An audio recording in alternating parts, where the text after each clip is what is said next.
What's up, guys? Conference is about to begin, and I'm here to answer y'all's questions. But first, this video is brought to you by Shakiba Capital, a new way to invest. Visit shakibacapital.com today. And thanks to Inside Texas for bringing fans exclusive content. Make sure you subscribe at InsideTexas.com today. All right, Homer, what's the first question? What's up, y'all? Texas Homer here, and I have the first question ready to go. James asks, were there any changes to practice last week due to the Arkansas loss? And if so, what changed? Yeah, I think most people on our team had a little chip on their shoulder after going out to Arkansas and having that performance. So I was really proud of the way our team responded throughout the week and just continued on getting better and practicing really hard and trying to improve from last week. And I think when you practice really well during the week, good things happen. And obviously we had a good game Saturday.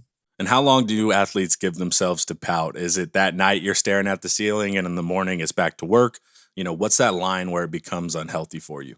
Yeah, I mean, it definitely stings for a while, and I think that's what drives you, especially coming off a bad game like that. So, I mean, I know for me personally, and a lot of the teammates, just throughout the week, it was in the back of their mind. But at some point, you just have to learn from it and get better throughout the week and get that bad taste out of your mouth. And I think we did that Saturday. Oh, yeah, no doubt. And I had a lot of fun watching. I think so did the fans.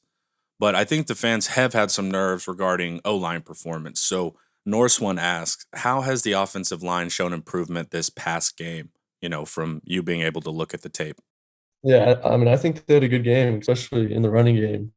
We had, I don't even know how many yards rushing, a whole bunch. So just their ability to give lanes for the running backs. And that was a big point of emphasis throughout the week. And I thought they did a great job with that. And they're a great group of guys, really smart and really good players. And I know they'll be great for us this season. Were we able to see better protections and efficiency in the pass game as well? Yeah, we did. They're a team that brought a lot of different pressures and we're in a lot of different fronts. So it was just communication on that standpoint, and then just knowing when you're hot or not as a quarterback and being ready to get the ball out. So I think they did good, and they'll learn from their mistakes and watch film, and they'll get better this week. For sure. And last game was a good palate cleanser. Saturday was awesome and a lot of fun to watch with so many players getting their shine. And you guys see it in practice. You guys are aware of which guys can do what. But as a fan, it was really nice to see some of those things y'all get to see, like Keelan Speed, for example. So was it fun for y'all to show the fans what y'all can actually do?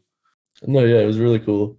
It's always good when you can get some players in there that don't always play a whole lot. So just to get those guys in there towards the end too was a really cool experience, and I'm very happy for those guys. And we got a lot of talent on this team, and be able to showcase that like we did Saturday is always a good feeling. Dude, Jonathan Brooks is our fourth string running back.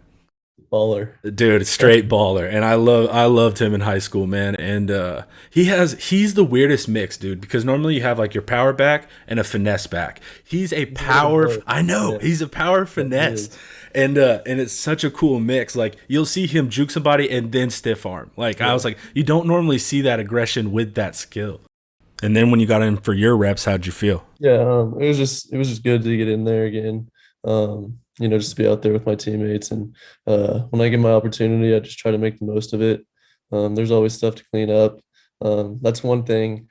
Even when you win, there's still stuff to improve on. So just understanding and realizing that. But I enjoyed it out there, and I mean, I felt good with what happened.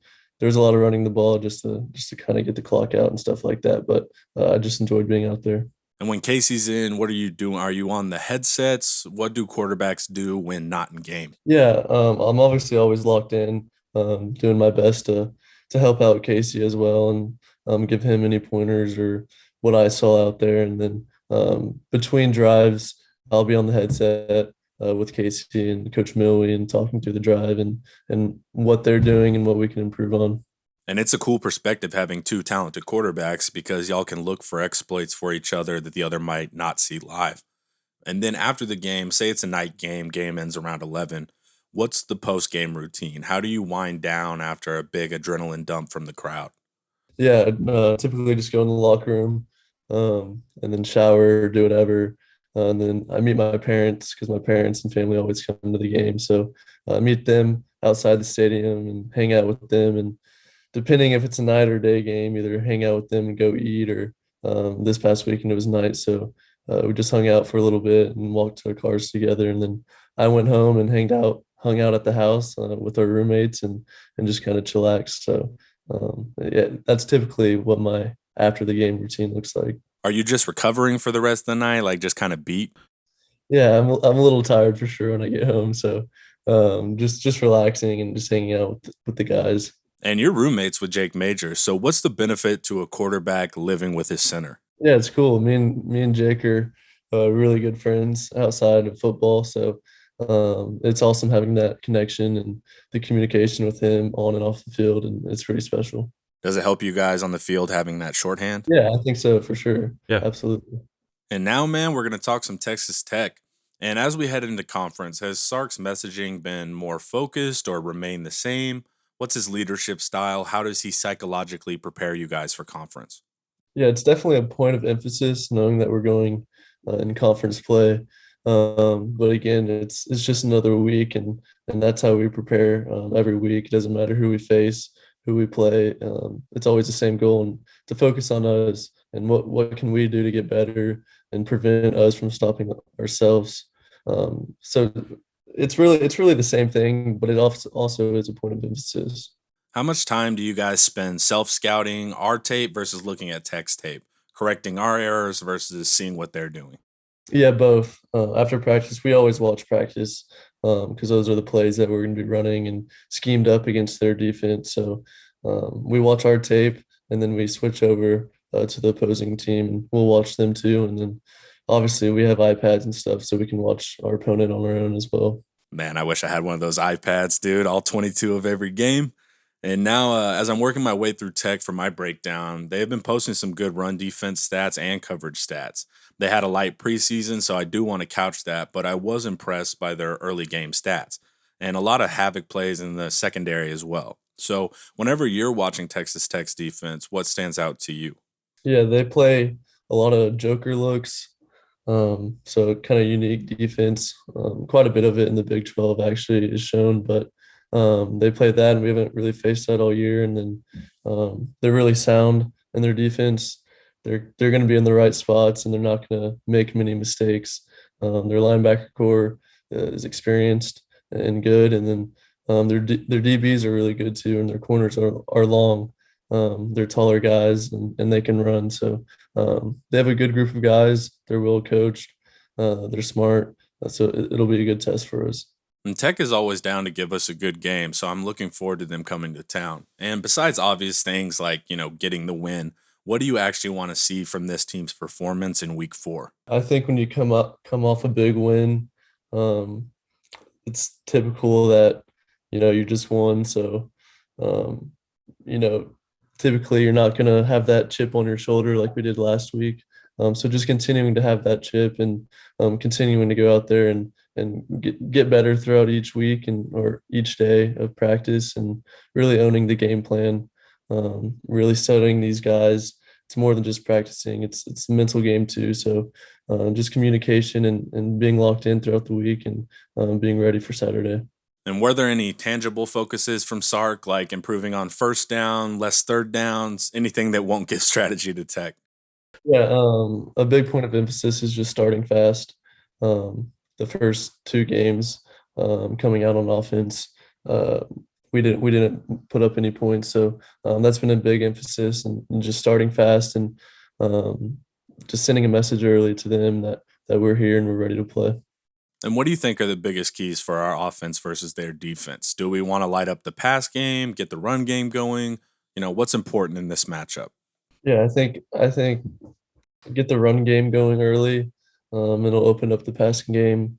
Um, they're a great team. They use their joker to sometimes stop the run and that sort of thing. So just seeing how they're going to play us and get the running game going early, and then it'll open up the passing game.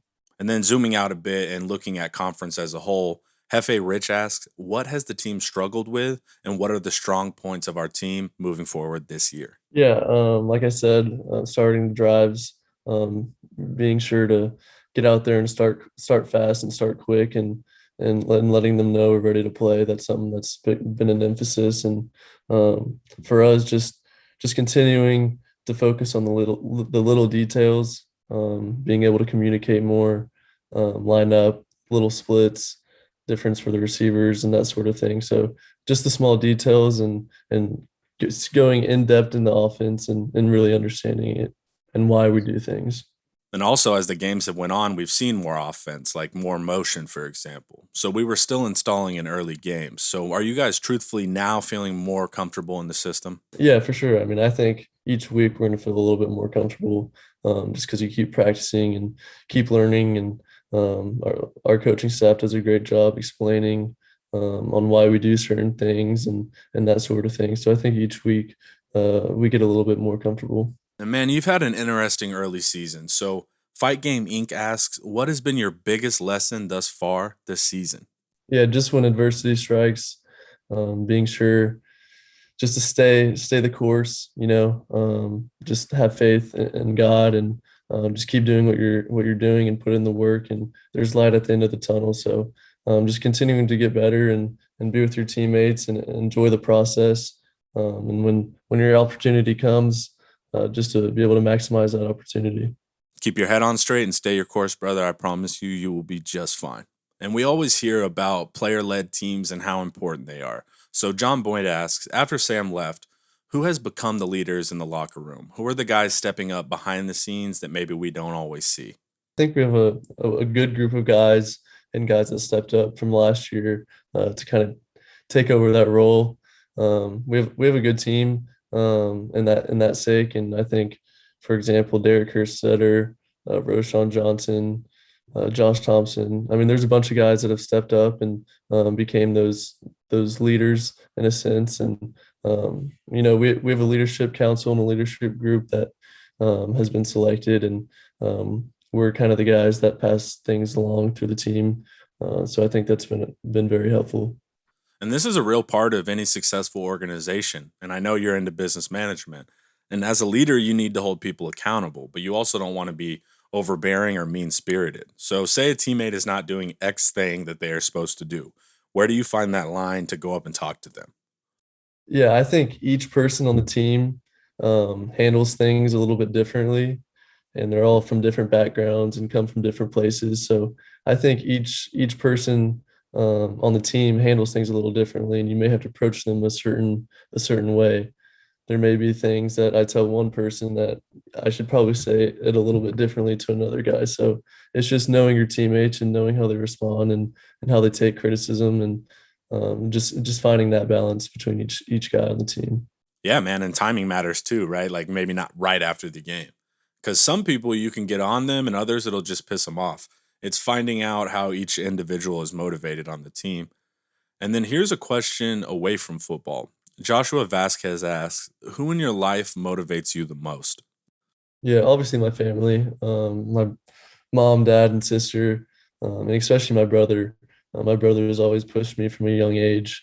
He's about 9 years older than me, so he's always been pushing me to do things that I probably wouldn't have done without him, and just trying to keep up with him throughout my whole life. And I've always looked up to him, and he's been a great person to kind of showcase and lead for me. So I've always looked up to him, and he's always there for advice and that sort of thing. So my brother's a big part in my life.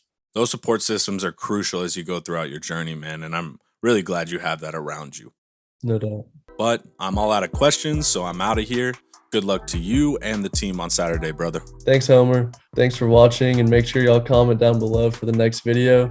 If you haven't already, make sure to sign up at InsideTexas.com, and I'll see y'all Saturday.